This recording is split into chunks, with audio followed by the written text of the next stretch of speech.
हम लोग राजधानी रांची में हमारी पार्टी भाकपा माले आज हम लोग अम्बेडकर को याद कर रहे हैं। अम्बेडकर को याद करने का मतलब है कि भारत का जो संविधान निर्माता के रूप में हम लोग जानते हैं, और भारत की संविधान जो है यानी सामाजिक, राजनीतिक न्याय के साथ साथ विचार, धर्म और विश्वास की अभिव्यक्ति की आज़ादी वो हमको मैसर करता है। देश में जिस तरह का माहौल बनते जा रहा है कि आप देखिए कि कुछ एक नेता कहते हैं कि भाई ईद तक अगर लाउड स्पीकर मस्जिदों से नहीं हटा दिए जाएंगे तो बवाल होंगे।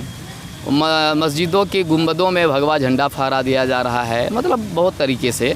और हमारे झारखंड में भी हम लोग देख रहे हैं कि रामनवमी के मौके पे कई जगह पे दंगे फसाद हुए। तो जिस तरह से यानी नफ़रत और हिंसा की राजनीति को बढ़ावा दिया जा रहा है, ये पूरे भारत की संविधान की मूल आत्मा की हत्या है। ठीक है, भारत पूरे जो है विविधता में एकता का एक प्रतीक के रूप में रहा है। यहाँ हिंदू हो, मुस्लिम हो, सिख हो, ईसाई हो, सब मिल करके इस वतन के लिए हम लोग लड़े हैं। भारत का लोकतंत्र और संविधान आज के समय में यानी वो उसी रूप में यानी सुरक्षित रहना ज़रूरी है। इस पर अगर हमले होंगे तो देश की हमारी एकता विखंडित होगी और आपस में ही एक गिरह जैसा माहौल हो जाएगा। तब देश की एकता और अखंडता की बात करते हैं, हमको लगता है वो बेईमानी होगा। इसलिए भारत की संविधान में धर्म उपासना की जो आज़ादी है वो भी रहे और मिलजुल करके हम इस देश की तरक्की और विकास के रास्ते में बढ़ें। नफ़रत और हिंसा की राजनीति को हम लोगों को पीछे ढकेलना है।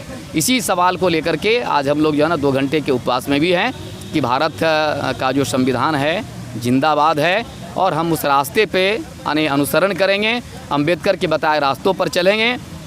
यही हमारा आज का संकल्प है। मुताबिक और अब संविधान में क्या फ़र्क नज़र आ रहा है भारत का?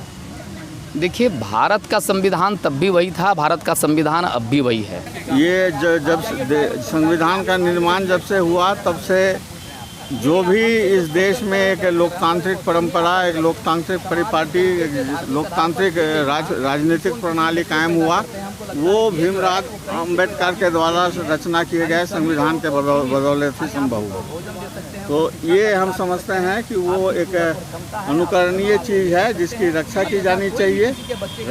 दुर्भाग्य की बात ये है कि आज के तारीख में 2014 के बाद से इस देश में एक नया परिघटना पैदा हुआ कि जो सरकार में है वही संविधान का उल्लंघन कर रहे हैं। तो इसका विरोध करने के लिए हम खास करके इस मौके का अनशन का कार्यक्रम में लिया।